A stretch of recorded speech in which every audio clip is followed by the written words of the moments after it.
So this could potentially be a shorter session or it could be a longer session. I see there's a new member, Stephen Baker. I don't know if you've attended other classes. This is the first class. If it is, maybe you could unmute and tell us how you found out about the classes. We're always curious about that. You don't have to, but we just kind of like to know whether your doctor referred you, whether you got a referral from one of the class members, or maybe you've been coming forever and I just haven't recognized it. So it's possible that this is a new experience to Zoom for you, and maybe not. I see your camera's working now. Okay, welcome. And then there's a little microphone in the bottom part of your screen to the your left hand, pretty much. I'm very familiar with Zoom. Oh, good. Just Welcome. I had to move my laptop, so Oh, okay. So how'd you find out about the classes? I went to the classes. I went to the one at the Campbell Center last week. Uh-huh. The one that you did with the that I thought With was Scott. Yeah. yeah. Okay, good. Well, welcome. Glad to have you. And tonight is kind of an open forum meeting. It's we do questions, anything that the people in the audience or participants like to talk about. And we will, answer questions. And if no one has any questions, then I will share some of the thoughts and issues on my brain. So if there's something that you have a particular interest in, um, I believe I can find something that might address that. I hope I can. Yeah. I'm sorry it's dark, but just the way the place I set this up, the window was behind me, and so it's always that way. That's okay. It's not a Um, problem. yeah, the one I guess the one thing is um, I'm pretty much a I'm a vegan, and I've been I mean, I used to eat fish, but I stopped that. But that was the only thing that I ate for a few years. Um, but and my partner is similar, but she's more flexible about Uh-huh. it because she eats at uh, uh, she lives in Portland. We go back and forth. She used to live here, but she moved up there to take care of her granddaughter. She has um, long-term shingles. She got it last February, Uh-huh. and it's persisted. And so uh, I'm always interested in any research or anything that deals with nerve repair. Um, I mean, it's obviously the way I understand it, shingles is an inflammatory disease. Mm-hmm. So one thing you could do is sort of maximize the, the food you eat that is anti-inflammatory.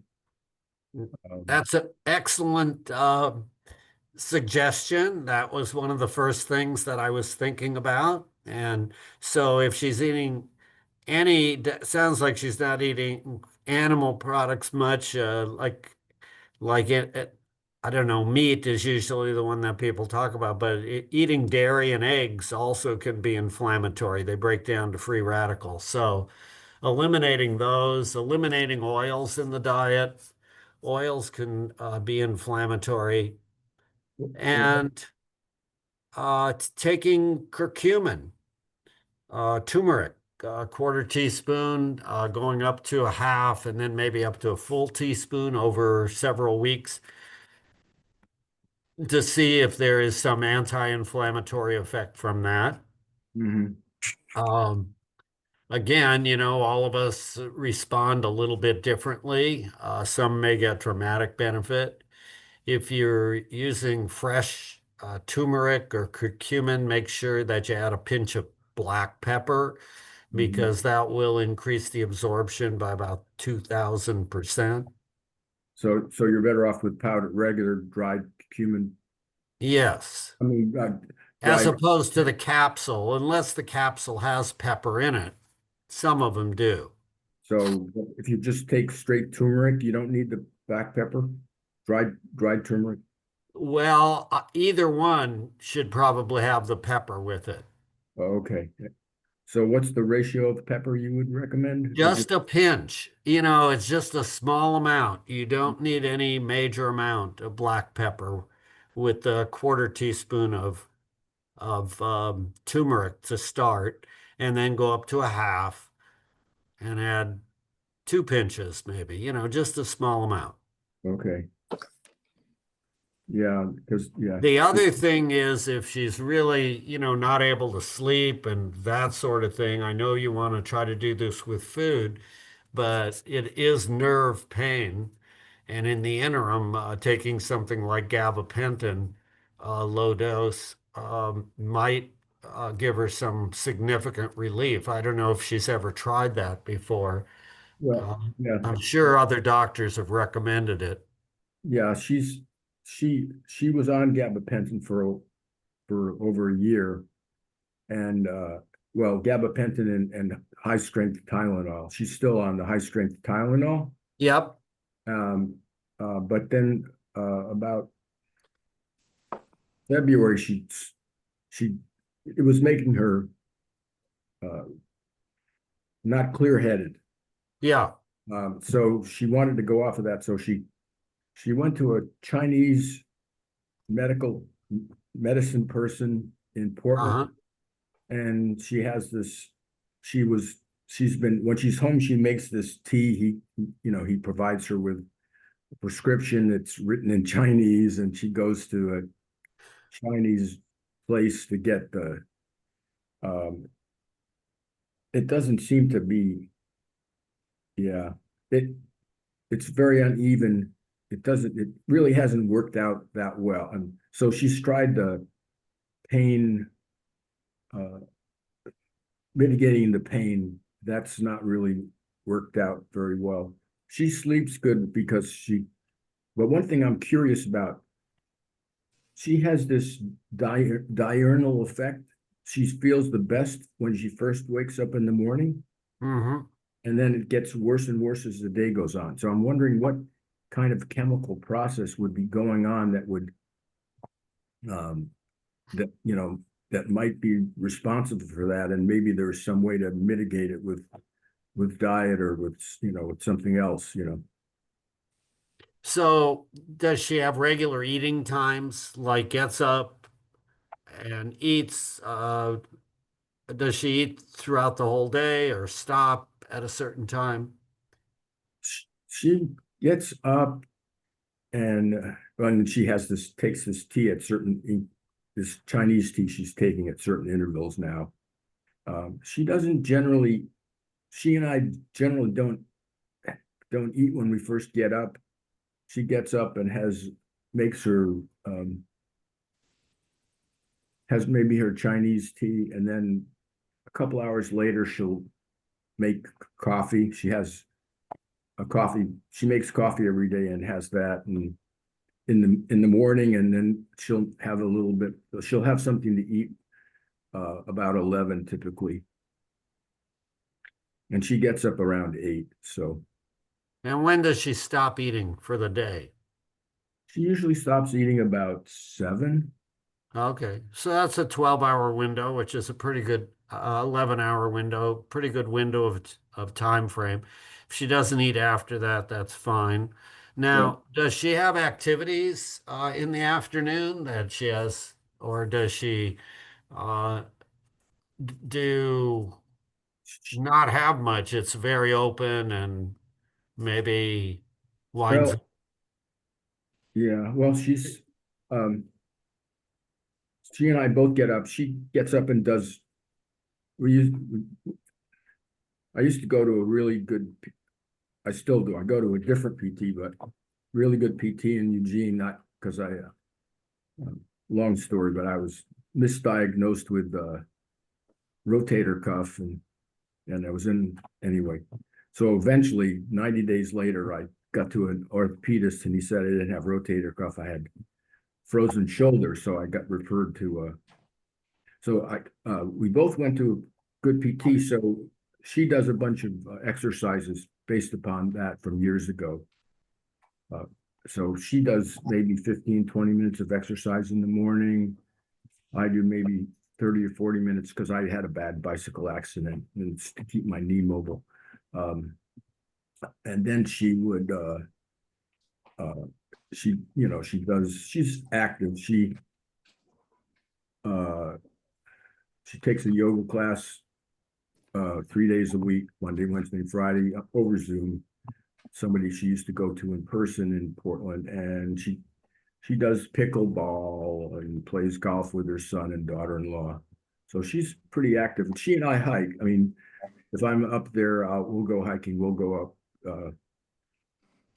We'll we'll go hiking for 4 or 5 hours. So on the weekend, and she goes for walks every day because she walks her son and daughter's dog.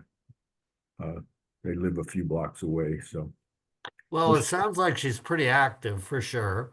So yeah. what you're suggesting is that during the afternoon, it's a harder time for her. Does she actually have weakness during that time? No, just and it's not even the afternoon. It's like the first 10 minutes or 30 minutes of the day. It's very good, and then it sort of degrades over time, and it's worse at bedtime. That's when it's worse, and it's really hard to lie down on her back.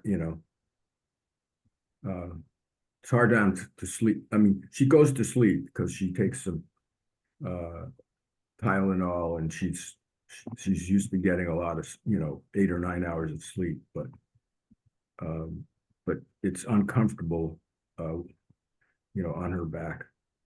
So if she actually has weakness where, you know, then I think about some musculoskeletal kind of issues like myasthenia gravis. Has she talked to her doctor about this? Well, I'm not, I found out, I kind of put together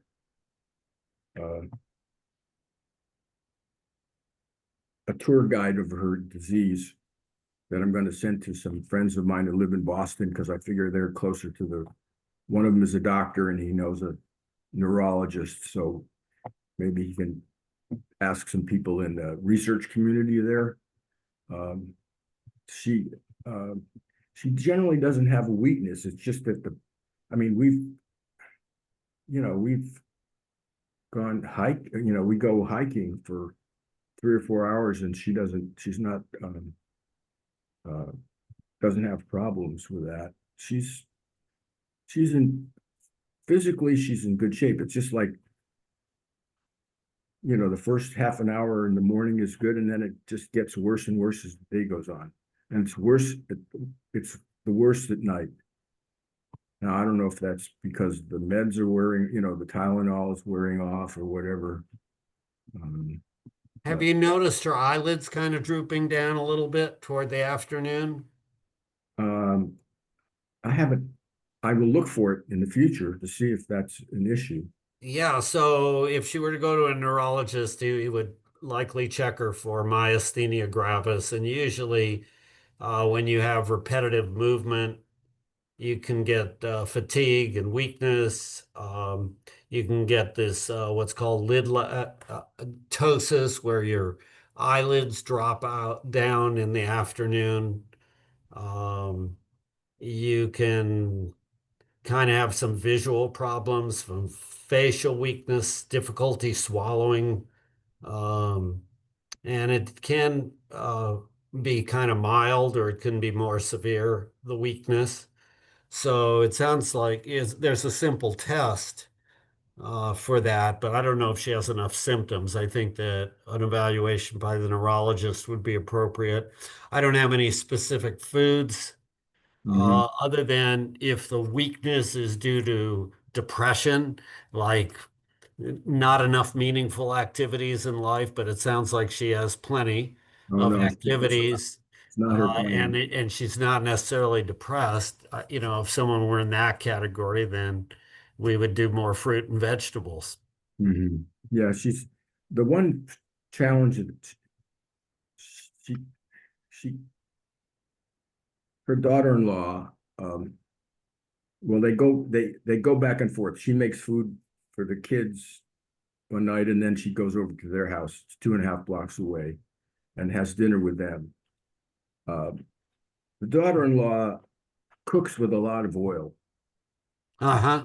and and and often traditionally she would make not meat for us because we didn't eat meat, but she cooks a lot of shrimp or scallops and fish uh, when we would go over there. Doing a little less of that, but so sort of like every other day, she's getting a dose of, often getting a dose of, fish or well, arthropods. I know that shrimp is high in cholesterol. Um, Yeah, so maybe it'd be good a trial for a couple weeks of having her avoid that somehow, but that's up to her, I guess, right?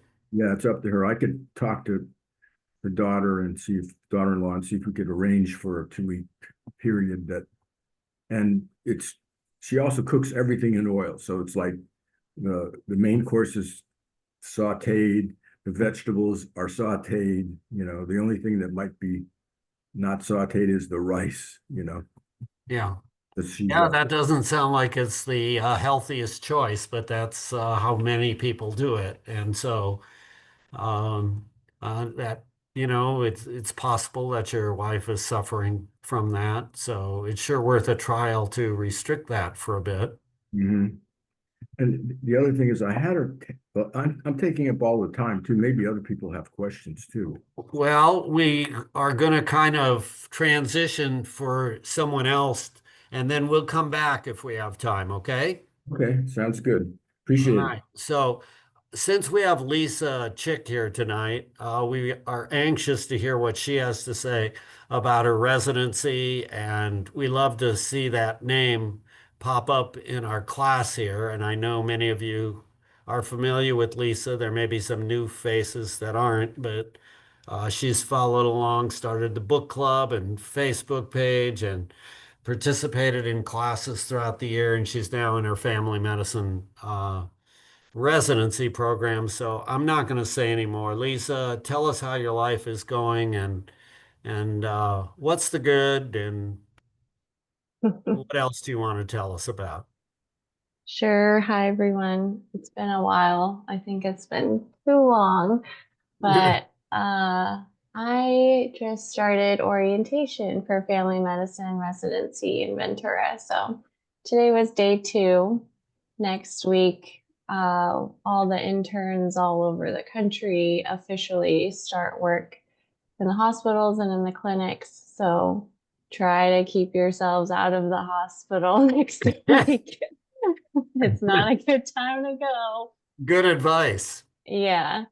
Um, but it's been really good. I love this program and everyone in it has been amazing. The food in the cafeteria is relatively good. It is free as much as you want, and there's a big salad bar. So what else can you ask for? Um, yeah, we've just been going through a lot of the HR trainings and all the new hire fun stuff. Tell us about the world. You went on a couple trips.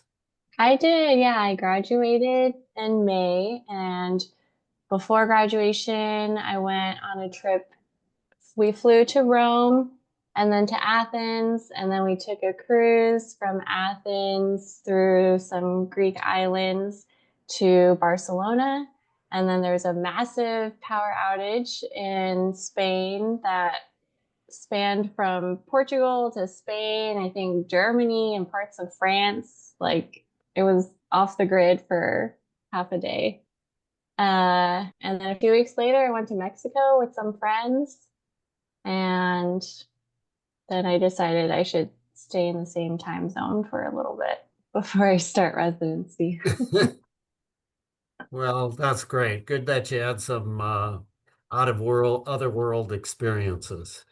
Yeah, and Greece was my favorite by far. So many good food options.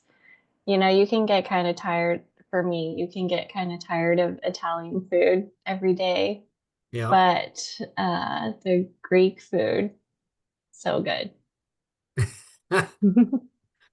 Well, that's great. Well, sure nice to see you, hear your voice again, see your face, and we wish you the best in the residency. They're lucky to have you there.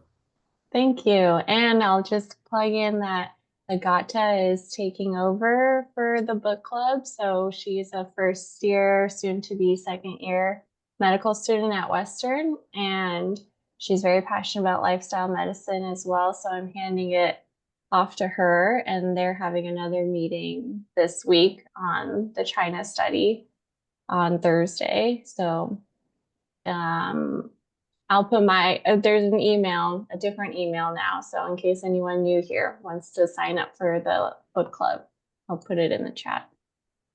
Or you can find it on Facebook and in Scott's email too. Thank you. That's great. So, did you all get that? This coming Thursday at 7 o'clock is the book club meeting, and most of you on the list. If you don't have it, you can look in the chat. Lisa, just send a note that, can you get the link? Can you send me the link to the Facebook page or whatever? And, or not to the Facebook, but for the book club. Okay, everybody. Who's next? Anybody else have a thought, a comment, a suggestion? Go ahead, Kim. I just wanted to ask Lisa if she felt that her new environment was um, plant forward positive. Not yet. It has the potential, which is, a big reason why I chose this program, because I went to all of my interviews asking, hey, would you actually support me if I brought the lifestyle medicine curriculum here from the American College of Lifestyle Medicine? And everyone says yes. This program though brought over a physician who is obesity medicine board certified.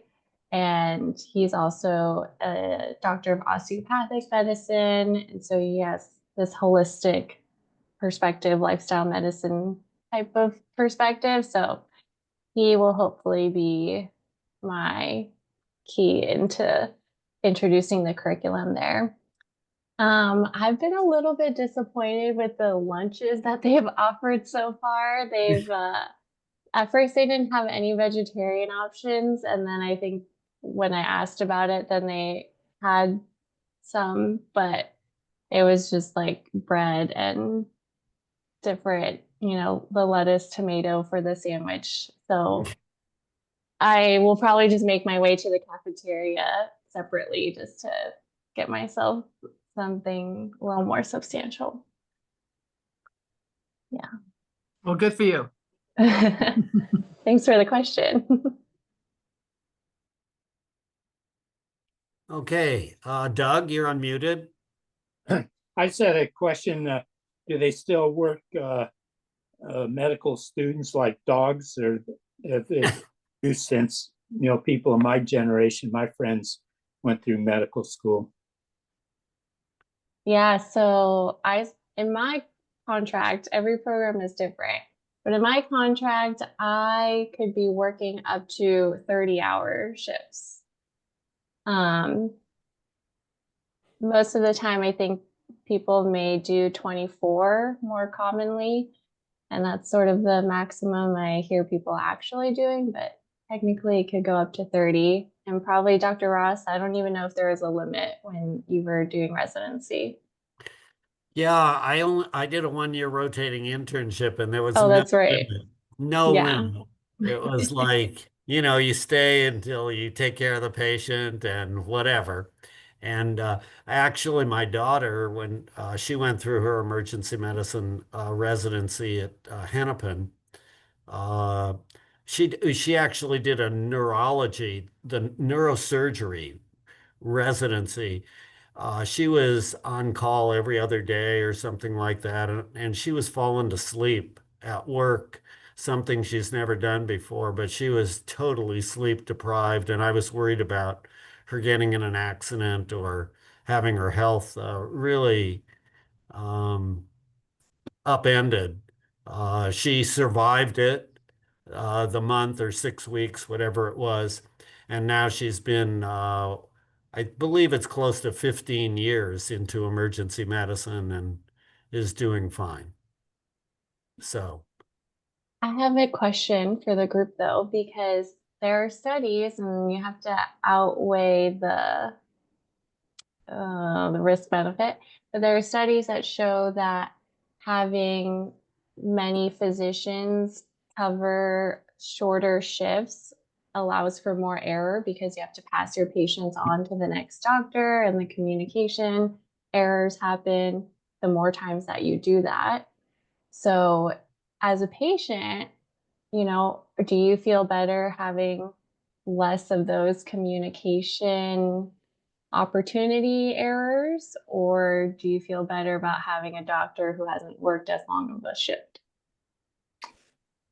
50 years ago, when I diagnosed with Addison's disease, the person who discharged me was a medical student, and I was discharged without fludrocortisone, and I suffered for a while until that was corrected.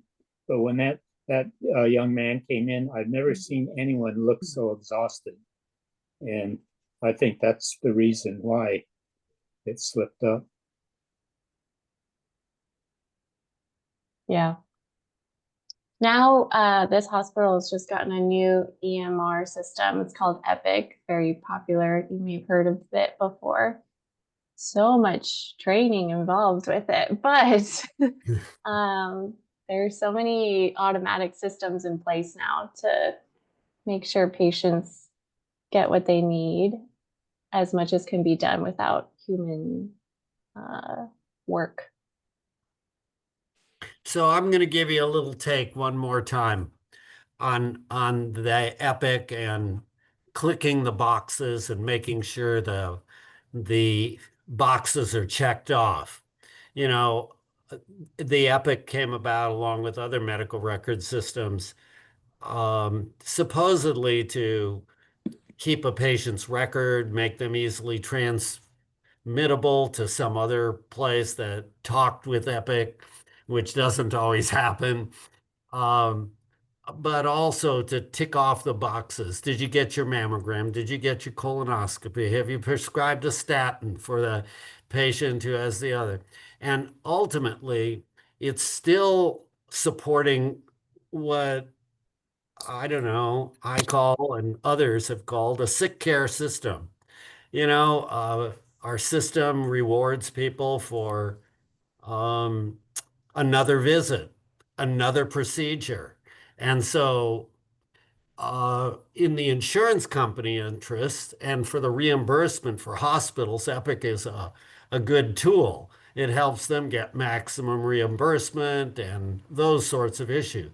But from my mind, it's really a distraction because it doesn't address the lifestyle medicine issues unless you set it up. Perhaps you could set up your consultations in a way where you really are addressing the 6 pillars of emergency medicine with each patient. Make that a priority, but you're going to continually be prompted to address, deal with issues which are going to be a distraction from helping a patient actually make healthy choices for themselves. That's going to be a frustration for you, no matter what residency that you were you were in. And so at some point, you just have to make up your mind. You do the Epic as best as you can, learn it as well as you can, But when you get out into your own personal practice, I'm sure you're going to be mindful how much of this is really making my patients believe they can come to me for another high blood pressure pill or another diabetic pill, and that's the treatment of the illness, as opposed to helping your patients make decisions, uh, uh, healthy lifestyle decisions, like eating healthy and moving more and doing those things. I don't think Epic prompts you as much to those, but maybe it's changed. I'll be curious to hear from you a year from now. I'll keep you updated. Okay. Anybody else have any thoughts about anything or care to share? Someone I was asking, how many 30-hour shifts a week are you obligated to do? Or is that just this is the maximum amount of time you can work in any one shift? Yeah, as far as I know, most commonly when I do my OB rotation is when I'll have those longer shifts where I might be on call for probably 24 hours, probably not actually 30 hours.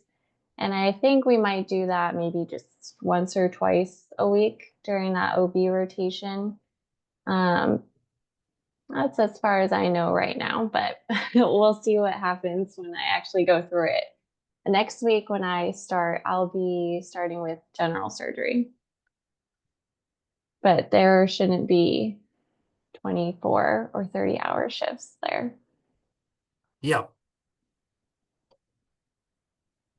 You're going to survive. You're a survivor, no doubt about it. Anyone else?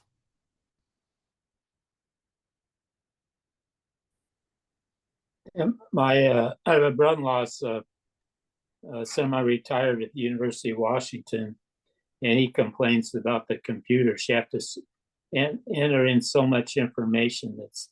He said in the olden days, you make a few notes on what's critical, and now you spend so much time entering data that, part of it, he says, is for billing, like you mentioned, want to check the boxes, but he goes in just a half a day a week now, and he spends a day or a day and a half at home, with a computer.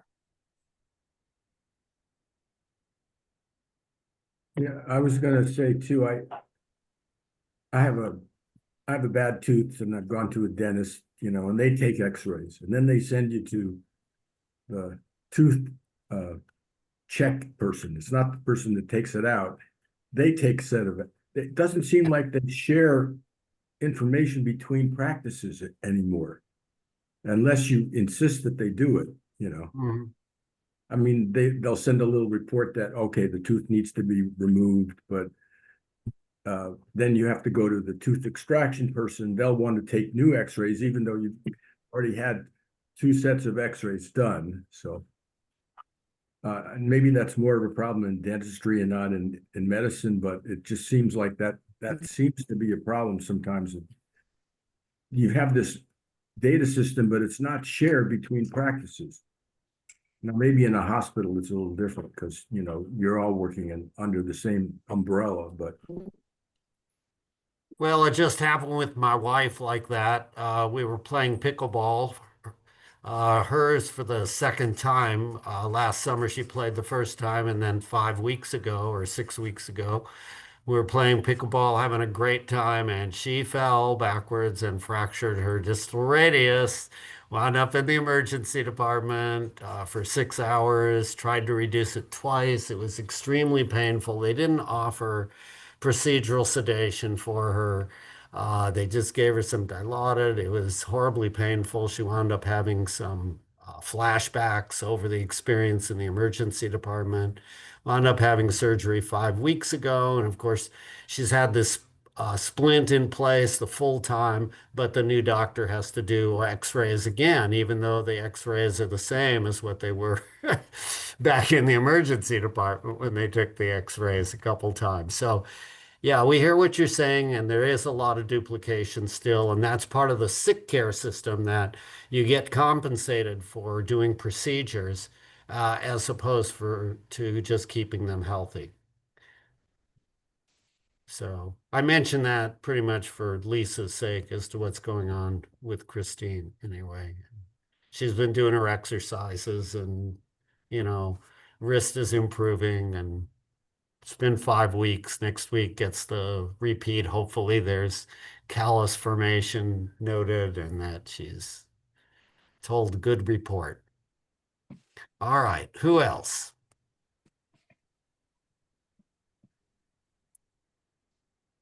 Anybody else have a thought or a suggestion or another issue? If not, we're going back to Stephen. Stephen, you get to carry on. Another I'm question. going to ask you a different question. So I know that now there are some generally adopted tests where you can measure inflammation or a precursor of inflammation. There's the C reactive protein test. Yes, CRP and a Yeah. SED rate, both of those. Right. The And then SED rate's the older test. yeah, and then there's an IL-6 interleukin-6 that's theoretically a better measure because C-reactive protein is a precursor of inflammation, I think, rather than an indication. So, do you have any thoughts on those two different tests and what you? I've never ordered an interleukin 6 test. It's been more experimental during my time. I don't know, Lisa, what about your time? I don't really see that being commonly ordered either. Yeah, it's that is more of a research kind of test. Right now, it's the SED rate or the CRP that is really practically the test that you order if you're considering inflammation. But even when people don't have elevated CRPs or SED rate, you still have to consider underlying inflammation as a root cause of so many illnesses that you really want to do what you can to eat an anti-inflammatory diet, to take in some anti-inflammatory spices like turmeric or curcumin with the pinch of pepper. Those are worthwhile strategies for most about any of us. And you can find that strategy on Dr. Greger's Daily Dozen. If you haven't downloaded that on your phone, it's a free app, and you'll find the turmeric curcumin suggestion, a quarter of a teaspoon every day. Great, thanks. Yeah. You're welcome. Maybe you'll think of something else as time goes on. Well, Anyone else? I see there are 3 messages or chat things. I'm going to see if there's something new. No, I don't think so. The other point I wanted to make is about the Chinese herb issue. You know, supplements generally are unregulated, and it's a similar issue when you're going to someone like, I don't know, in my experience, when you go to like a natural path and some doctors who are selling supplements or whatever it is, no one is actually regulating them. Greger on nutritionfacts.org has some videos that go over the fact when they test these, they don't sometimes find any of the food or spice or vitamin that they say is in the preparation. And some of the preparations have toxins like arsenic and lead. So it's sort of a crapshoot, so to speak, when you're taking these supplements and herbs that you don't know much about, especially if they're not giving you much benefit. So if your wife is not getting like dramatic benefit from the medicine, and she's feeling weak, maybe a trial off of the new Chinese herbs that she's taken might be also warranted, aside from decreasing the oil in her life, because it sounds like she probably was getting the oil from the daughter or daughter-in-law, I can't remember which, uh, before she developed the weakness, perhaps. I don't know. I mean, I think that that's important. I was just, uh, yeah, a related question. Years ago, I got a copy of Appendix E from the European Union because they actually test, they have, at least Germany, each country has its own version of Appendix E, but they actually, some doctors published the book. I could grab it because it's handy. I was looking through there for for herbs in their list that actually mention nerve damage. But I Yeah. was wondering if there's a newer version. The version I have is probably from the 90s. I don't know if you're familiar with any of they actually test supplements to legally be able to sell them in certain European countries. You actually have to test have the supplement tested, but also they go through some sort of study phase where they have a bunch of these, I guess, doctors and herb specialists review the herbs and describe, decide what, if there's any benefit of the herb too. Well, I'm not familiar with that. I'm kind of going on what Gregor uh, tells us in in his videos. I don't know. Lisa, what's your take on supplements and Um, I used to just think all supplements couldn't be trusted. And to an extent, I think that's like an okay default in our country right now. But I did get to work with an integrative medicine board certified OB in Santa Maria, and she just had very detailed information about very specific supplements. And I don't know what her resource is for that, but I guess you really just have to look into each supplement and each brand and, what year it was made, what formula it is, and really dive deep into their website if they do post that information. But there's just such a wide spectrum that my default is not necessarily to trust every supplement. yeah? Um, all right, yeah. So I should add that these aren't supplements. These are considered herbal medicine. They've actually, in Europe, they actually allow certain herbal medicines to be sold uh-huh. by the pharmacy. They're all tested. It's not like I mean, there was a point in US where they actually tested supplements too, and then the industry lobbied against it, and so there's no testing. But I see. So in is your wife taking one of those herbal supplements that's well, no, I'm trying to figure out. I have a list of the Chinese herbs in this mixture, and I've only been able to find information on one or two of them. I think there's one that might be in here in this. okay?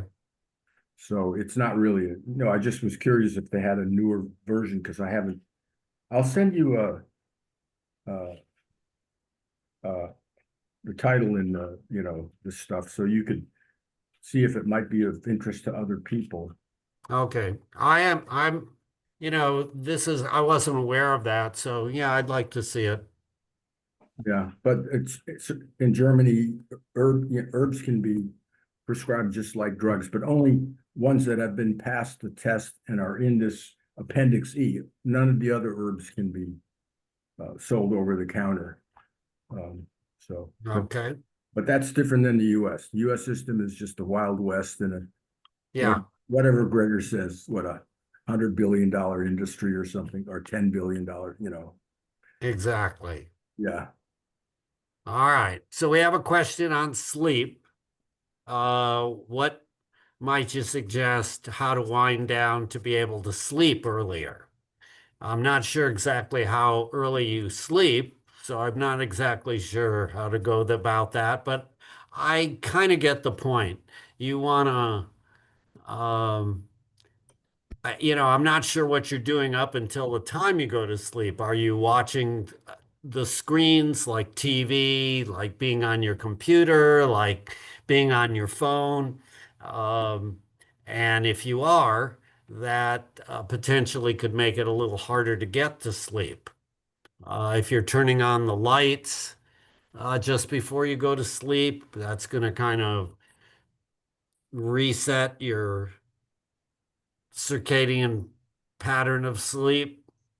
So you want to keep the lights kind of dim and not turn them on. Uh, dim them out in the evening hours. You could potentially listen to music. You could listen to the app Calm, one of Lisa's favorite apps. It's my wife's favorite app. So there's more than two people that I know of who use Calm. Um, and I think that can be really effective, especially if you are waking up and need to get back to sleep. Um, so, doing regular exercise during the day is an important concept. Um, not taking naps in the afternoon. I don't know if you're taking any naps. Okay, not taking naps and being careful when you eat, not eating, after, 6 o'clock, or I'm not sure what the bedtime is here, but go ahead and unmute Yeah, yourself and no, I do eat after 6. I probably finish around 7:30 or 8 because I'm kind of teaching piano until like around 6, you know. uh-huh. So I should have things ready, that's the thing. But yeah, I think it's winding down. It's like thinking I want time for myself, and somehow, it's taking away sleep time somehow. So I think I like that idea, that calm and music, and to not do the TV or the screen. Yeah. For an hour before. Okay. Yeah. No, Any other suggestions from anyone? no caffeine after 2, they say. Yeah. I don't drink caffeine, so yeah. I have a problem turning off my thought processes, and I do two things. One is I start at 100 and go down by sevens. It stops me from thinking about things I'm thinking about that's keeping me awake. And another is I inhale for 4 seconds, hold for 4 seconds, exhale for 4 seconds. And I have to think about, the 4 seconds, and that turns my brain off from, my thoughts on some issue. That work, both of those work really well for me. Thank you for the Yeah. suggestion. Thank you. Thank you.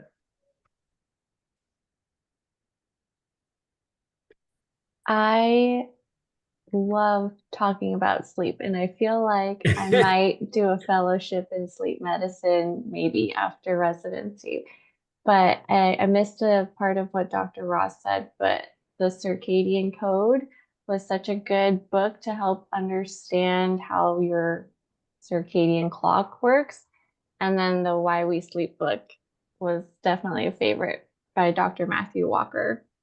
So those two books, and then I'm trying to get into Calm in case you don't already have the app that I can send you one of those sleep meditations. And I just listen to the same one every night for a few months.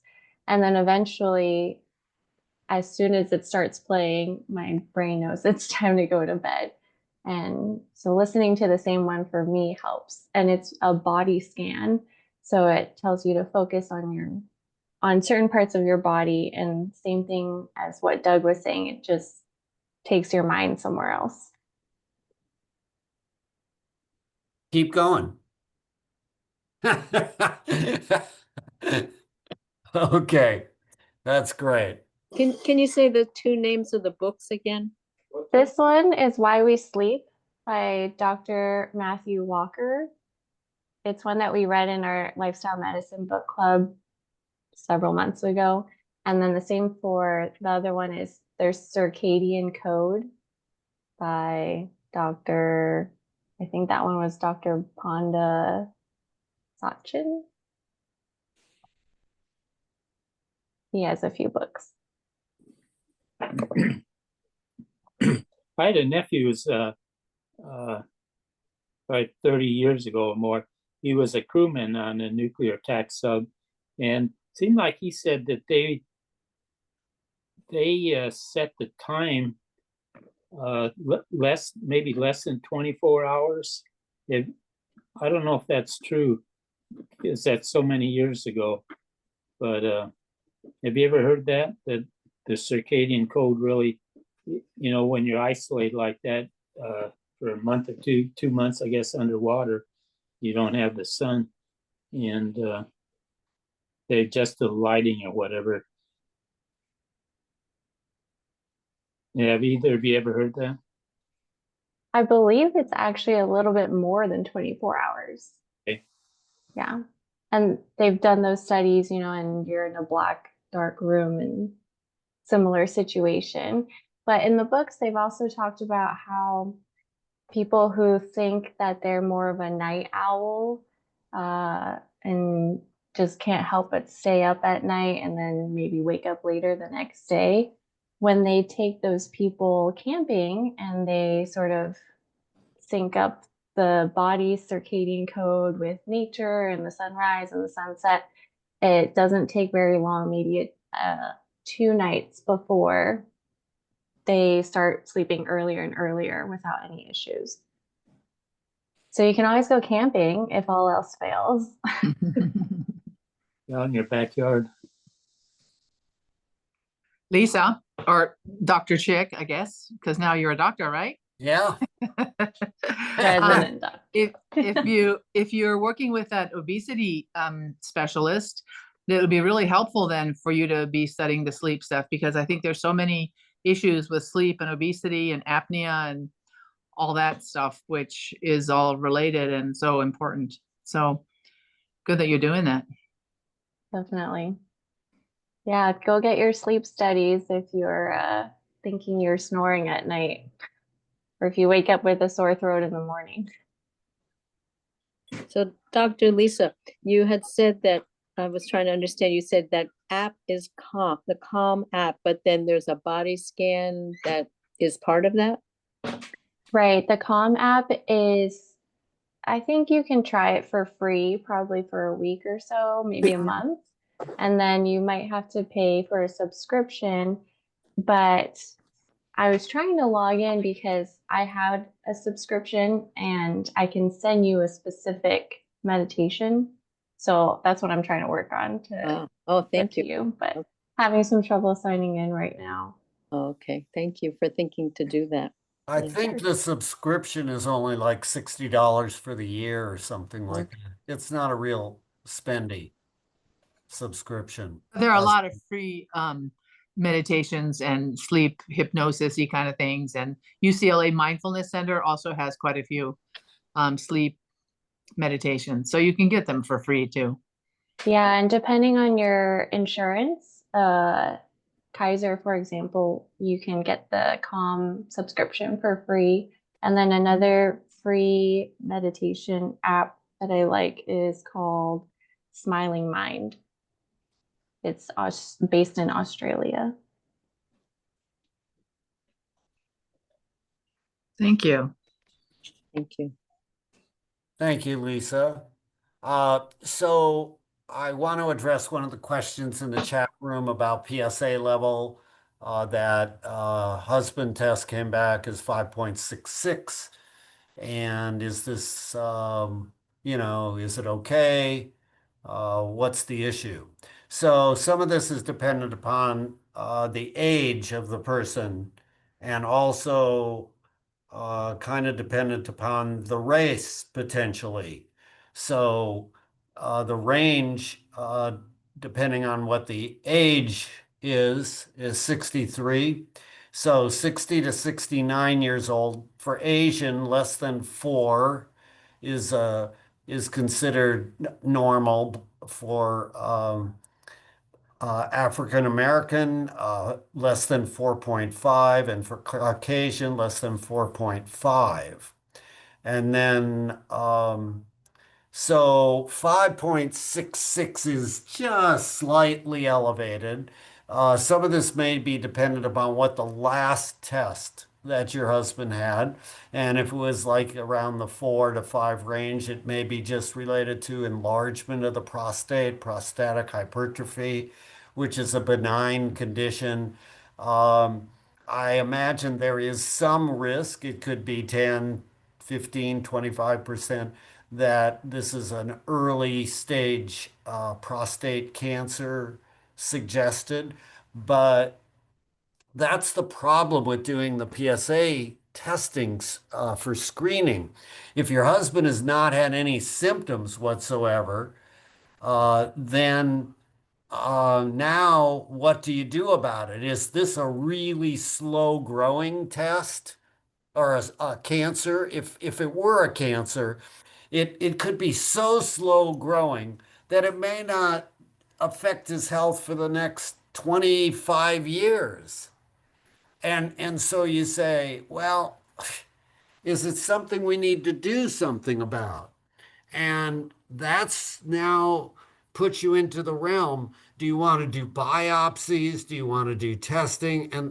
And the United States Public Health Service kind of came to the conclusion that if you don't have symptoms related to your prostate, like a definite nodule that's palpated on a physical exam, um, that doing PSA testing probably shouldn't be done because if you take two groups of people, one that gets PSA tested and one that doesn't, the number of people alive after 5, 10, 15, 20 years is the same, which means that some of the people suffer complications from the screening test itself because you start doing procedures which result in infection and sepsis and loss of life sometimes, so that the group sizes are identical. And that's what happens with mammogram screening.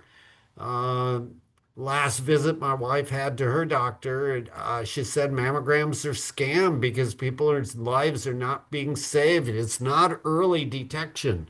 It takes, um, uh, Dr. McDougall made a point of it takes about 10 to 14 years for cancer to grow and multiply before it becomes identifiable on most technology. So it's not an early detection. It may have spread during that time.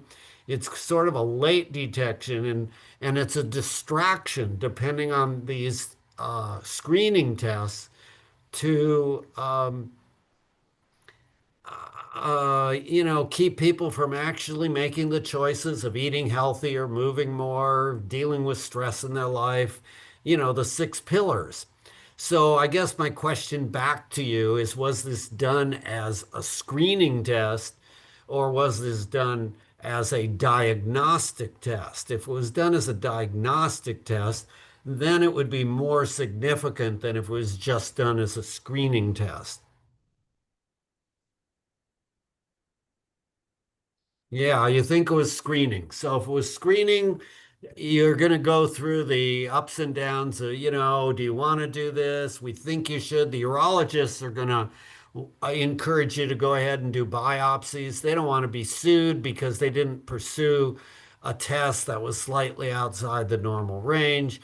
You could do a watch, wait, and see because even in early stage prostate cancer, do a search for Ornish and prostate cancer. And he has demonstrated that by putting people on a whole food plant-based diet, having them do meditation and yoga and exercise and stress, love more and hate less, that you can actually keep the PSA test from going up higher, even in early prostate cancer diagnosis.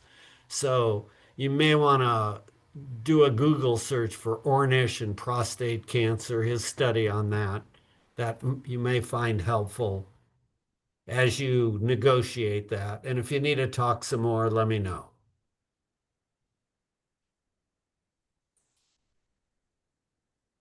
Okay, I'm going back to the gallery view. Any other questions, thoughts, comments? Doug, you're unmuted. And then Nancy. I use dried turmeric every day. But I was at the market and I saw some fresh turmeric, and I figured, well, hopefully it's better than dry. I bought some. I don't know what to do with it. I don't know if there's an equivalency between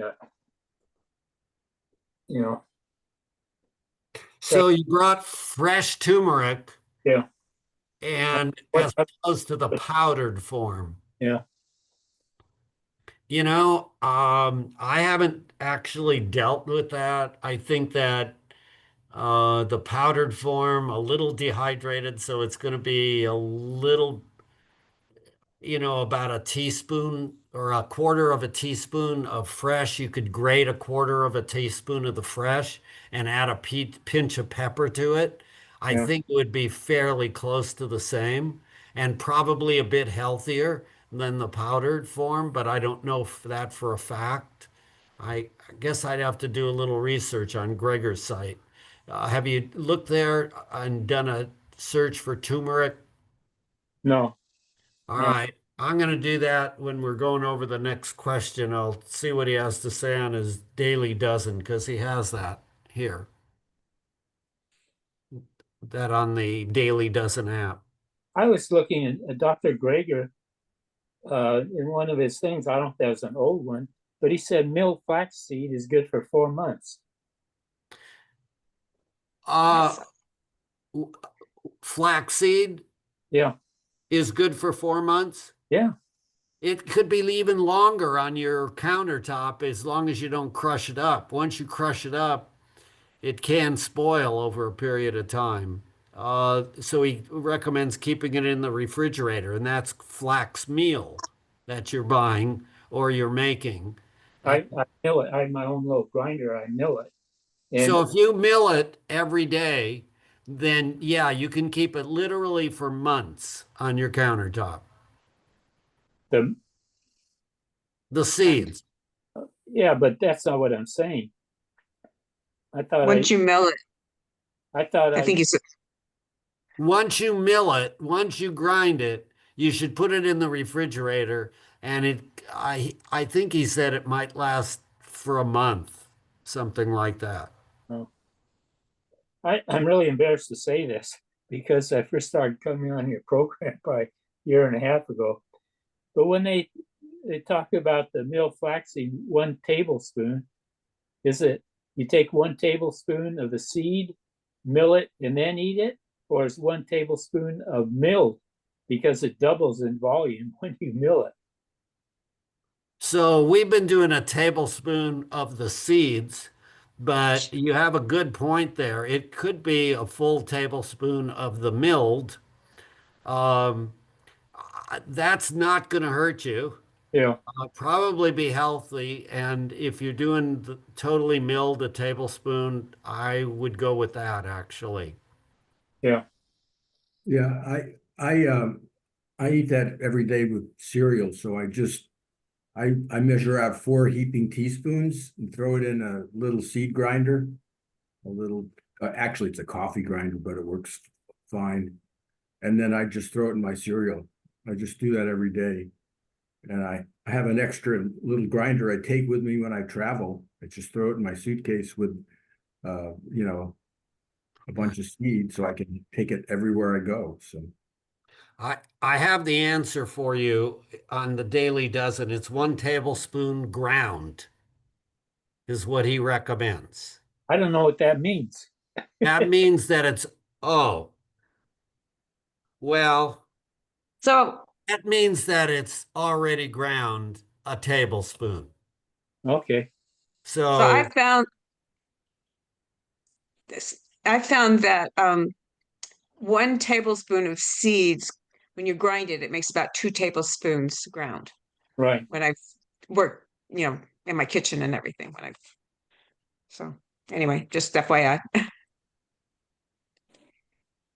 go ahead, Kim.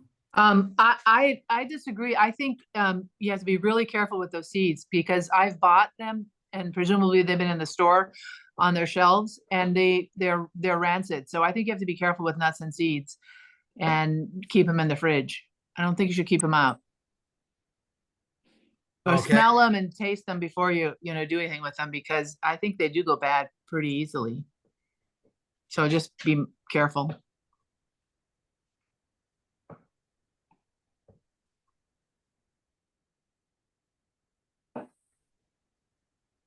It's a dangerous world. You need to be careful where you buy things, right? Okay. Turmeric. Kim, you've been to North and you can grate it just like ginger in a similar amount as dehydrated. Did they talk about it at all with you? No.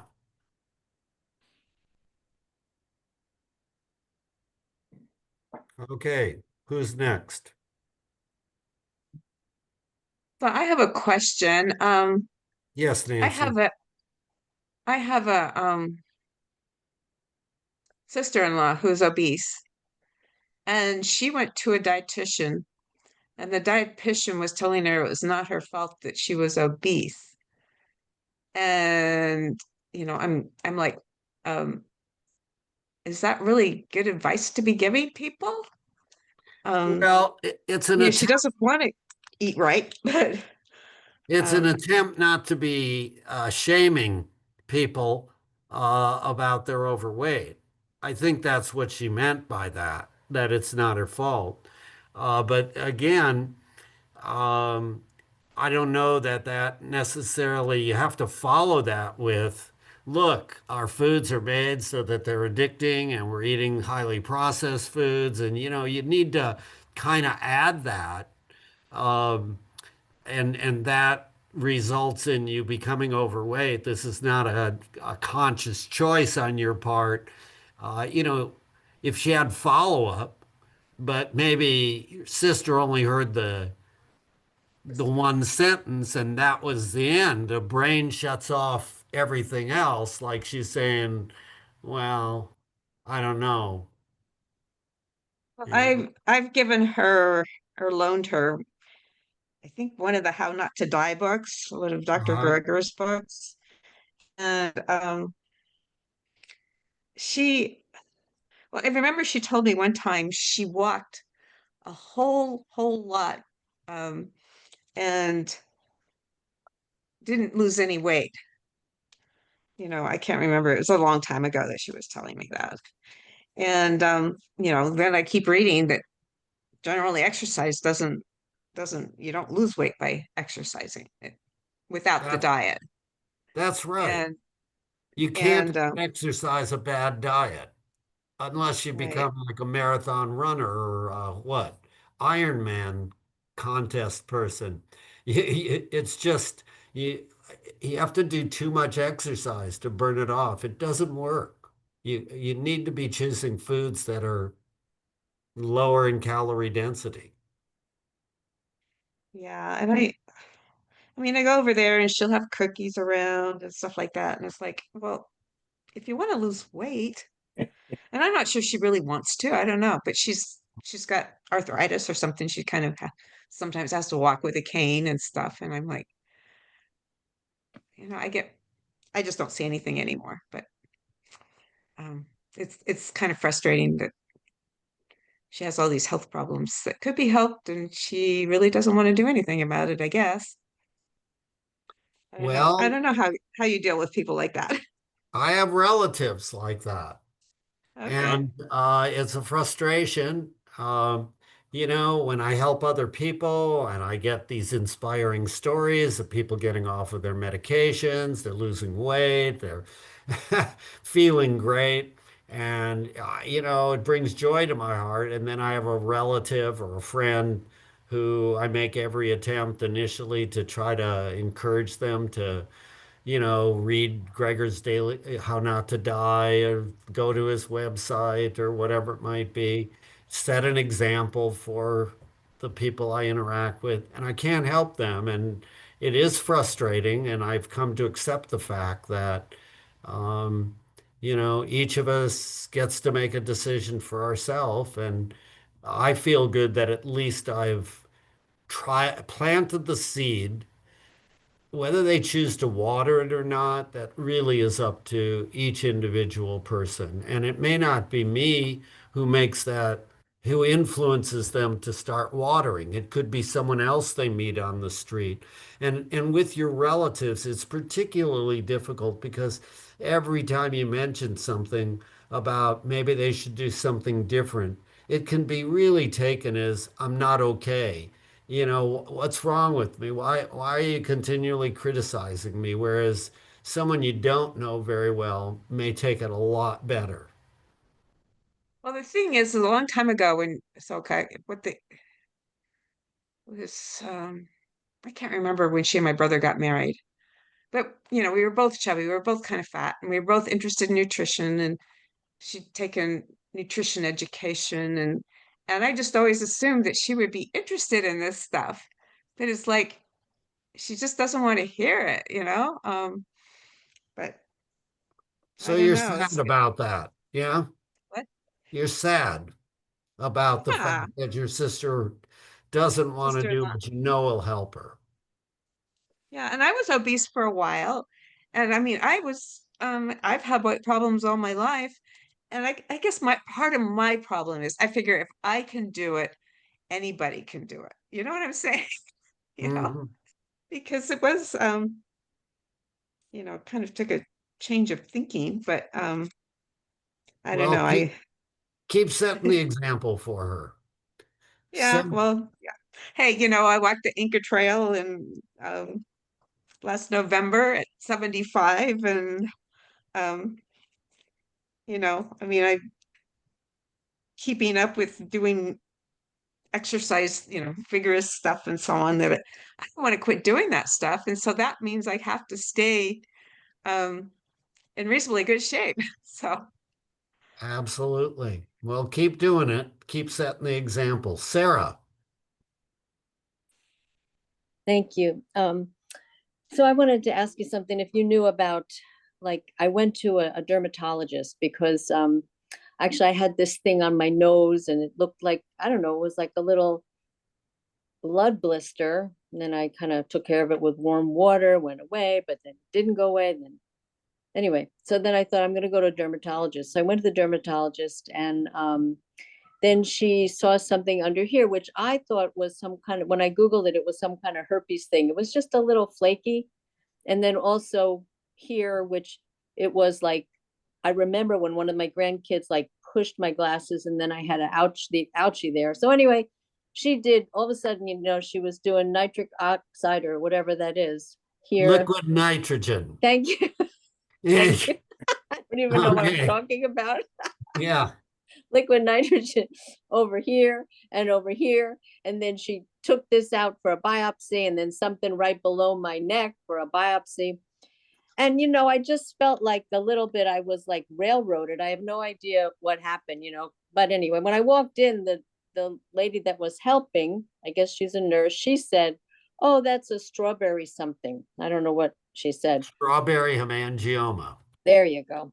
And, but this, she, the person that was, she was actually maybe a PA, I don't know, what do you call it when it's somebody is like a, Physician associate there now. you go, that's right. And so, but I don't know, I just felt so railroaded. I didn't even, I didn't know, whatever. She just did it to me. And I Well, went, be fortunate, feel grateful that she didn't bring out the electric cautery like we used to and burn the heck out of your face. oh my Uh, God. Using liquid nitrogen is a little uncomfortable, but it's a lot less painful than having it burned off, cauterized. Yeah, So it's they freeze it 3 times. At least that's how I do it. You try to okay, get a millimeter border around the lesion that you're treating, okay. and then it kind of blisters up and it forms a scab and then it Yeah, you falls can see it's off. kind of red here. Yeah, yeah, Yeah, it falls off and nice. it generally leaves no scarring. So that's my preferred way of dealing with any kind of, um, unusual lesions. Yeah. I mean, she said, oh, this is precancerous, this is precancerous. And then she said, so, and I said, she said something about the sun. I said, like, I'm not in the sun very much. And she said, oh, it's from when you were a child. Where were you? I said, yeah, the Jersey Shore, And so then she said, yeah, that's what it's from. I don't know. So there is another way to deal with it, and that's 5FU. It's a cream that you can apply to your face, and you apply it twice a day for 5 to 10 days, and then it does the same thing. It flakes off over time. And Okay, you can kind of treat yourself if you keep having those lesions. If you don't want to keep going in for the liquid nitrogen or for the uh, yeah, liquid nitrogen treatment or the cryo. There's a freeze gun you can use also, okay, which is liquid nitrogen. If you don't want that, you can get topical 5FU and treat those conditions yourself if you keep having them. If you okay, don't, going to the dermatologist once a year, if you have some precancerous lesions like that, is probably a good option anyway. So if it only comes once a year, I wouldn't worry about it. okay, I've used the 5FU on myself, actually. The dermatologist says you have so many of these things, just use this. okay. I was in Southern California, got sunburned, uh, I'm sure more than once. And so, live long enough, you're going to have some issues potentially. Yeah, I mean, I remember my dad was doing this a lot, going to the skin doctor Yeah. for the skin cancer. My sister, same. I think somehow it's part of who we are or something. I don't know. Yeah, but Where not you to worry lived? about it. It's not like a malignant melanoma that's likely to be spreading throughout your body or any Right. of those things. It's a local kind of infiltration that usually can take care of. So not to lose any sleep over this. Go ahead, Kim. Okay. I just want to say that my dermatologist has said that the Medicare is paying for the blue light. I think I mentioned this once before, and that's a treatment where they put this acid, I think, on your face, and then they have a blue light that I guess sets the acid. I'm not sure how it works. And it generally it was used for cosmetic reasons. A lot of women wanted their face to be youthful again, but now they're doing it for medical reasons. So Medicare is actually paying for this treatment. And I had it done not too long ago because he said, I can freeze all day long, once a month, I can freeze something off your face, or we can do this once a year. So anyway, that's something that you might want to ask your dermatologist. And it's basically for for sun damage. So it might help. Very Sun common problem. Sun damage, like a precancer little flaky thing, or yeah, okay, Yeah. okay. But it's also preventive. 'Cause Oh, it oh, it's sloughs a it sloughs preventive. off several layers of skin, so. And Edward, is that your bird? Yeah, it is. It's Eureka. Eureka. Eureka just likes to be pet. Yeah. Nice. Marcia. Yeah, speaking of dermatologist, after they use the liquid nitrogen, how long does it usually take the scab and fall off, the thing to fall off? When you freeze it or Mhm. when you use the treatment Kim was talking about? When you freeze it? When you freeze it, it's different for different people, but usually by the time 2 weeks, 2.5 weeks goes by, it usually has fallen off. But it's like any other scab that you might have. Sometimes it lasts a little longer, sometimes a little less, depending on how thick you've gone, how deep you've gone. Okay, because it's still there. Well, Well, right. if it's still there, maybe it didn't get completely treated. Maybe it needs to be retreated. Yeah, well, they said if it wasn't gone within a month to go back, so, All right, well, give it a month then, and if it's not gone, then go back. yeah. All right, Nancy. Yeah, so my mom had a brown spot on her nose about here. And I kept telling her, hey, you should go to the doctor, have that looked at. I'm not sure that, it hadn't been there the rest of her life, earlier in her life. And she goes, oh, I just put some oil of Olay on it and it goes away. And I said, Mom, I think you still need to go to the doctor and have it looked at. And when she went to the doctor, it was a basal cell cancer, and she had to have it surgically removed. So, I I guess my lesson is have things checked out before it gets too bad. And then my brother had melanoma on his ear. And so I'm kind of a little paranoid about getting skin cancer. So Yeah, I, so I think my the basal cell cancer, that's going to stay local. It's going to take a long, long time to grow.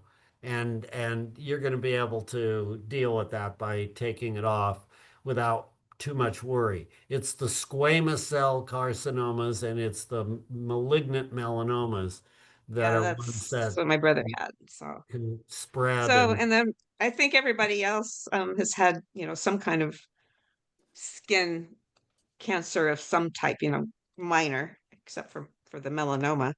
So I just, and I'm fairly fair. And I was out in the sun a lot as a kid. So yeah, I was out there picking beans. If anybody remembers those good old days. yep. just to be light. I mean, honestly, I do not have a small nose. And just, to have something grow at the end of my nose, I thought I looked like some kind of witch or I don't know. It was something I remember from some cartoon when I was a kid. And I just didn't want to look like that. Well, that's pretty light. That's a good way to Thank end you. our meeting, so to speak. I like that. Are there any last questions? I appreciate all of you. Go ahead, Doug. Go ahead, unmute yourself first. This isn't a general interest. My daughter, she has these executive physicals once a year, but she never scheduled a colonoscopy. She's 49. She's diagnosed with Crohn's disease. And she got the name of, she's in Tampa and got the name of some supposed to be good at the local medical school. And, but she can't get in there till November. And I got a book from the Mayo Clinic written by their big gun in that. And he's in Florida. And I wondered if you'd suggest she should check in with him. Or there's two, him and her, instead of waiting till November to get some advice. Well, if it were me, I would check in with Dr. Michael Greger, and I'd also check in with Dr. Will Bulshevitz. Will Bulshevitz is the fiber fueled guy. That's his book. And Dr. Michael Greger, if she just goes to nutritionfacts.org, she does a search for Crohn's. And Michael has a number of videos with the evidence based articles as to the benefits of changing her diet and, eating healthy foods and warding off the need for taking these disease modifying drugs, which have pretty significant side effects for some people. So I don't know how closely she might be following or might want to follow a whole food plant-based diet, but after listening to the science connected with it, with Greger's videos, she might choose to do something different with her life. She has. I gave her the Greger's book, How Not to Die, I guess, and I don't know if she's gone on to Greger's site on Crohn's disease, but she has adjusted her diet. So she may have adjusted it somewhat. Does she Yeah. have a health coach to where she adjusts it to the point of the maximum benefit. That's what I'm getting at. And Okay. if she wants to talk to someone about it, I'll be more than happy to talk. It doesn't cost anything. I'll share my thoughts with her about what she might choose to do and check out with Dr. Bolshevich, the fiber fueled book. And between the two of them, she might be convinced to do a little further and not have symptoms where she really needs to be placed on those disease modifying drugs. And if those didn't work, Kim might have some input about how North takes people and does fasting, and maybe it's helpful for them. I can't remember whether you said they thought it would be helpful. Are you talking to me? Yes. I can't say for sure any specific thing about any illness, but you can certainly talk to Dr. Alan Goldhammer and he will tell you if there's success stories. And they seem to be, anecdotally, they seem to have a lot of positive results from a water fast at True North. So Dr. Alan Goldhammer at True North Health Center in Santa Rosa, California. Very good. Now, I want to go over briefly, since we're kind of toward the end of the session, how we're changing. Come July 15th, we're going to be moving to the church on Tuesday night. Tuesday night is your Zoom session here, which allows you to talk and ask questions directly. But the Zoom session at the church that we're moving to, which is going to be in person and then online, it was a disaster the last time we tried this because the Wi-Fi at the Grange just was not adequate. It just didn't work. They tried upgrading it, and I'm not sure whether it'd work or not, but we're comfortable doing the church. It has some benefits. And so we're going to do this hybrid again, in person. But the hybrid that they do at the church allows church members to listen in as to what's being, watch the videos, hear the discussion for the people in the room, but it doesn't allow much discussion. It allows you to ask questions in the chat, and we can answer those questions from the live portion. Now, I'm not particularly happy with that as the complete answer. And so I'm going to do a session Thursday afternoon, mainly because there are people from back east throughout the country, and 7 to 8:30 is a little late time for many people. And so I'm going to go from 4 o'clock till 5 o'clock on Thursday and just do these sessions where people can interact, ask questions. They're not recorded sessions. They can talk about personal family issues and that stuff. So will the church session use the same Zoom code? Yes. So for those of you who really like this Tuesday night, it will be pretty much the same, except you're going to have to use the chat to ask questions, and we will answer those questions as best we can. And for the people who want to have a little more interaction, I'll try Thursday at 4 o'clock, see if anyone shows up. If no one shows up, I got plenty of classes to do. Volunteer in medicine on Monday at 1:30, Tuesday night at the church, Wednesday in Springfield from 4 to 5:30, and then now I'm going to do Thursday. So, it's like if it's not convenient, that's fine. If it's convenient for some people and we develop a small group of people or whoever shows up, we'll do Thursday afternoon, 4 to 5. Does everybody have that message? We're Yep. good as best as we could do for now. I don't know what I can tell you about the change. We just keep searching around to find the most comfortable venues. I was going to mention that I'm a technical person. Yep. you know, I worked for the state 15 years, Microsoft for 20 years remotely. And I have a fix for your problem wherever you are. Most of my friends now use a technology called Powerline Ethernet. Get two devices.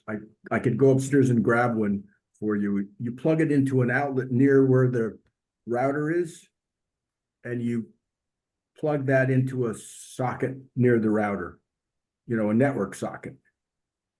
And most places have that, you know, they have a router with 3 or 4 slots and they run their Wi-Fi. And then you'd have another one of these devices somewhere else that's in the same, on the same, doesn't have to be the same circuit, but on the same electrical line, you know, in other words, the same building.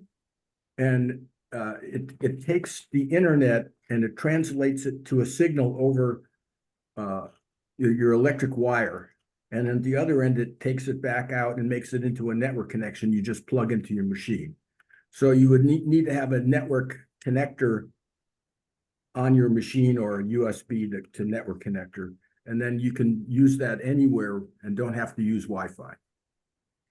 It's always more efficient than Wi-Fi too, because anything over the air, Wi-Fi is slower, but it also has what they call collisions. Things bang into the signal. It's like your cell phone. And so, yeah, and I'll go grab one and show you, and I'd be glad to give you a couple of these. You can try it wherever you want. And in fact, I would meet you at the place you want to test it, and I could show you how to use it. It's very simple. So does that allow for us to use Zoom and have people being able to ask questions like we're doing right now? Yeah, yes, and also my partner is an expert at Zoom. I'm the only thing is it works fine. You could use Zoom. The challenge when you're giving a talk in person in Zoom is making sure that you're talking into the speaker, you know, of the computer, so you don't walk away and then they don't hear you. Yeah, it doesn't matter. Yeah, I use it.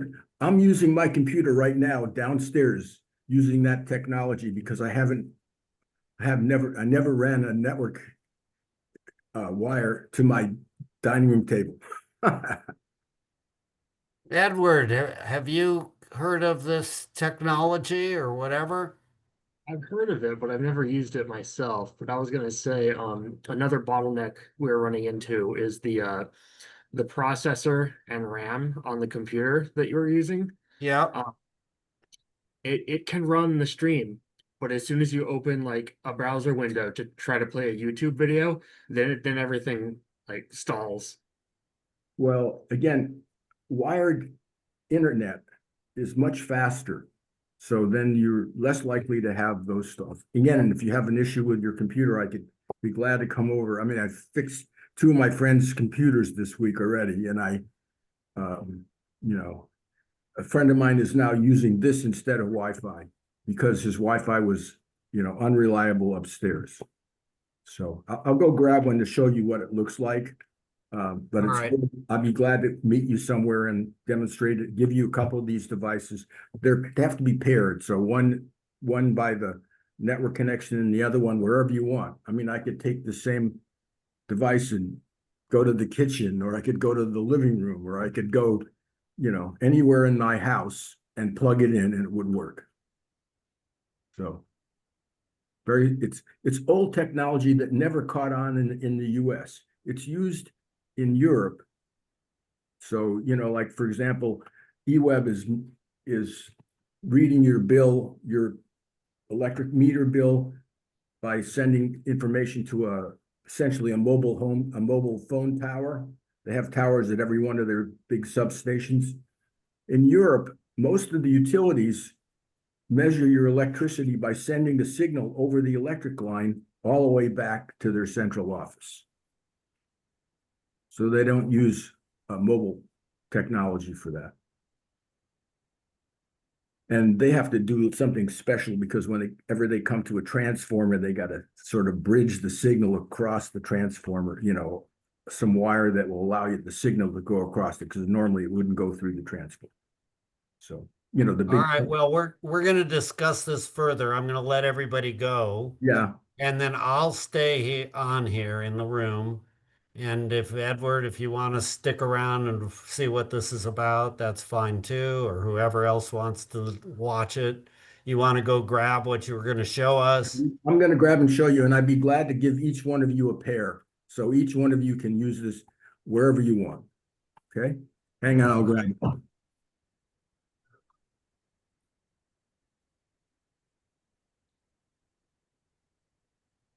I'm gonna hop off, but it was good to Okay. see you, Dr. Ross. and everyone Lisa, else. so happy to see you Thank you so with that much. wonderful smile and, keep enjoying life and saving lives out there, okay?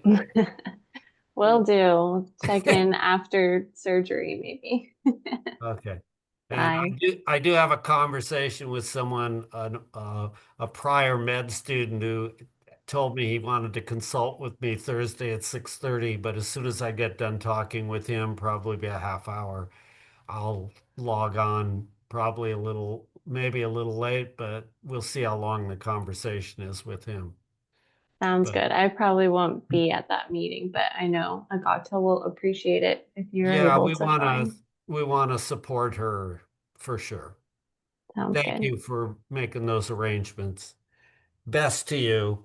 Thanks Thank again. you. Thank you, Bye-bye. Lisa. Thank you. Go ahead, Stephen. Anyway, this is probably 15 years old. This is the older version of it. It's called Powerline AV. It never came out in Linksys. the US. Yeah. I mean, I used to buy these on eBay for like $10 a pop. So I'd buy two of them, and then I'd have a system, I'd give it to a friend, and they would be happy. Uh-huh. That's a slower version. It looks like this. See, it's got an electrical outlet at one end. I see it. Okay. Down here is a network connection. Yeah. I just plug this, it depends on the location, but I plug this where the network is, like in Yeah. the utility room. I plug this into a socket that they would usually they have multiple network sockets that you plug things into, Yep. and that's one of them. And then at the other location, I have one just like this that I put where I need it and plug a network connection and connect it to my computer.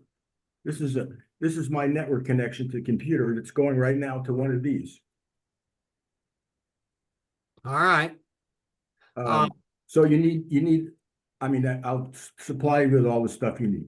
You need two of these. This is the old version. It's 100 megabit. As if you really need that, but and a newer version now, I've been getting these for friends. This is a newer version. Now I can buy those. They stopped making those 15 years ago. This is a newer version that's it's essentially 1 gigabit Ethernet. Okay. This I buy, it comes as a kit with two of them. I just bought 5 kits for like $25 a piece on eBay. I can buy them retail for about 75, but I buy them new on eBay for 25.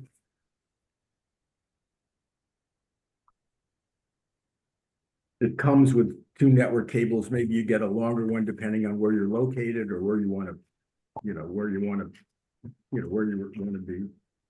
This is it here. It's a little teeny device, the same thing. You plug in here. They make a version of this that has an electrical outlet on the front, so you don't even lose your electrical outlet. You still have an electrical outlet. Okay. It's the same price. And this one is a gigabit. So, okay, I get the concept that you plug it in where the router is, Right. and you plug the router into that unit, and then you plug another one somewhere away where you're going to be having your computer, Right.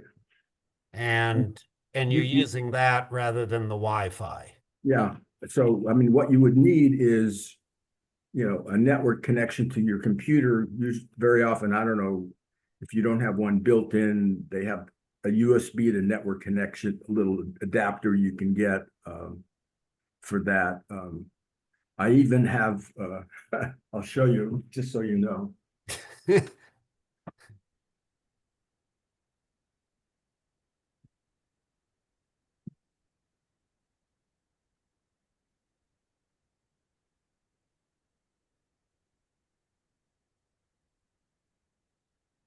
I have somebody that'd like to know what Edward's bird's name is and what kind of bird he is.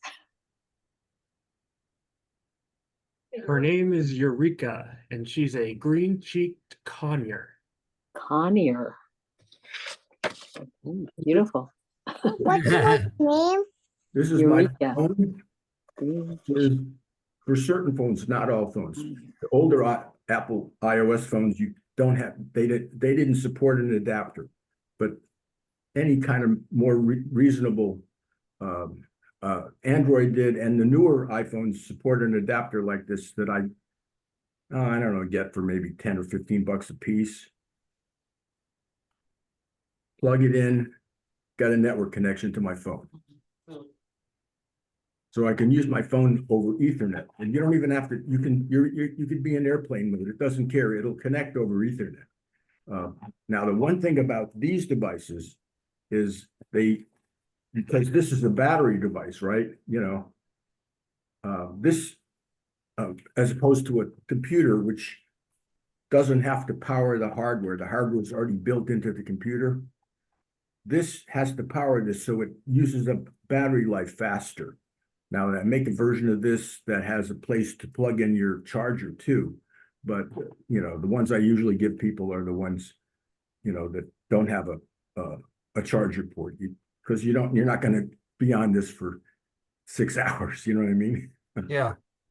So, yeah, I mean, this is, you know, this is my area of expertise. So it's what I did for you. You know, I dealt with low-level networking in Microsoft for 20 years. So, All right. So do you have my email that I can send you a note that you could arrange to maybe come to the church? They have a tech person at the church who, I don't know, you know, what it's going to be like. We went and checked it out. It seemed that it's working okay, but yeah, there may be some, you may be able to give some input that may be helpful, that may solve an issue that I haven't recognized as yet. And I'd like to be able to, you know, call you, have you come over to check it out. sure. When's, I mean, it's always good for any kind of talk, it's always good to sort of test things a little bit before you do it, you know. Right. So, I think, is your email on the website?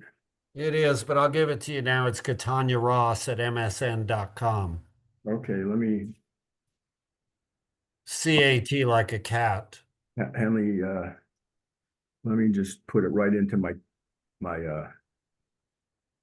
so.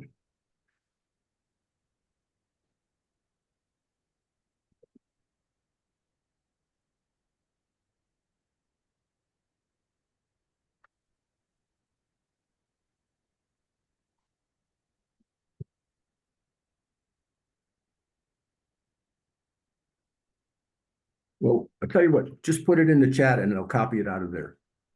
Okay, I'll put it in the chat. I hate to tell you, I use all kinds of old technology. So I still use a Palm Pilot. That works really well. So, and it syncs with all my machines. So,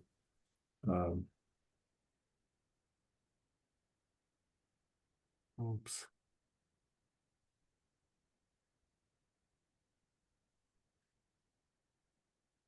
and I'd be glad to give you both.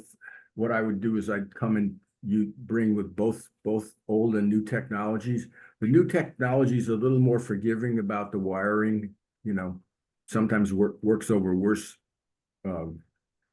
wiring than the older one. But, and I just ordered 5 on eBay like a few days ago, so, because I keep giving them to my friends that have internet problems, so. Well, I think our problem is not as much.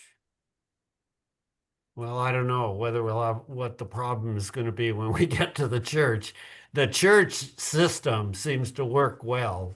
Mhm. That's what they told us. They're doing their sessions, and people at home are able to hear everything or whatever it is. And I don't know that they're actually using Zoom or they're using some other thing. I, I don't know for sure. I But I mean, do know our first class is going to be July 15th. So there is a good couple week period of time, 2.5 weeks, to check it out. I think I may not be in town that day, so, but I could do it sometime before, meet you over there. Well, it needs to be done before so we Yeah. know it's working. Yeah, let's see. Actually, I'm actually in town is it at 4 o'clock? No, it's at 7 to 8:30 at night. Oh, yeah. I could go over there prior to the time to help you set it up, and then I could actually go to that meeting because I am in town that day. Okay. So, yeah, so, and, does your computer have a network connection, or do you have a USB to network thing that you use? Well, there's a USB connector and there's an HDMI connection. It's a Lenovo. The one, Edward, that we use, the Grange has now. I donated it to them. And so I have my computer now, which the camera doesn't work on. And so I'm on my wife's computer right now, but Okay. my computer has more memory and other stuff, and that may make a difference also. Well, are you running, is it a Mac, is it iOS, or is it Mac, or is it Windows? It's Windows. Okay, well, I worked on solving problems did the camera just stop working? Yeah, the camera stopped working. Well, it's intermittent. Sometimes it'll work, and then I'll get a green background, and then it'll die and says it's not recognized, can't recognize where the camera is. And it's been a frustration. I've been playing with it for 6 months now, and I'm like, I'm, Well, the most obvious situation there is very often you go into the low level setting and you tell it to refresh the driver for the camera. Sometimes, I might be able to fix that. So that's another issue, but yeah. And actually I have a Microsoft camera that I've never used. I could give it to you. It's an external one. I use an external one, and sometimes it doesn't, it works, and most of the time it works, but sometimes it doesn't work either. It's Yeah. I can't remember what And actually, brand. I have a little Lenovo USB to network. Well, it's actually it's a little. I still use old Lenovo's that came with a really nice, I don't know what you'd call it, a docking port. So I plug my machine in, and then out the back is all the connectors. But the newer ones, they made a little box. In fact, I can go and grab it and show it to you. I'll go and grab it, so just to show it to you. You plug it in USB and it gives you like HDMI, network.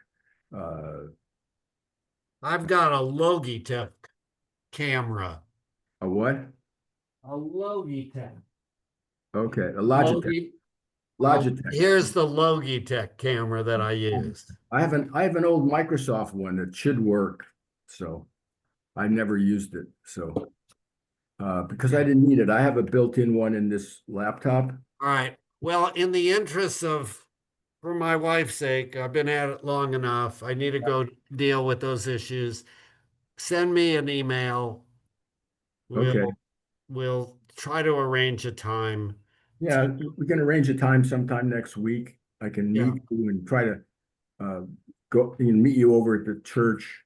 And I've got your email address. Do you want me to include you, Edward, in the email thread? Yeah, go ahead and do that. So why don't you type Yeah. your email in as well? Yeah, Edward has been spent a lot of hours and times trying to help us solve the mystery at the Grange. And after many hours of time and trial, we find that the internet, they changed something there. It was not working correctly, the Wi-Fi. And so we finally started searching around for another place and we found another place. So Yeah. Well, I'm glad to go in both places and test this technology there. all right. So you All can right. decide Well, where you get the class. let's keep in touch then. Okay, sounds good. So Okay. you got to put Thank you both. your email in the chat, Yep, we'll go in the chat. so I can just copy and paste it. I don't have to type it in. I won't mistype it that way.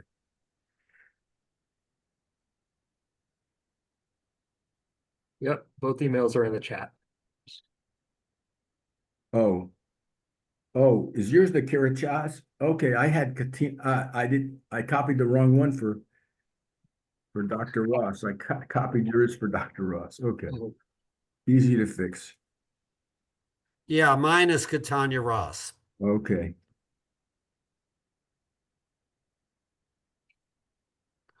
Okay, everybody. You okay, got it?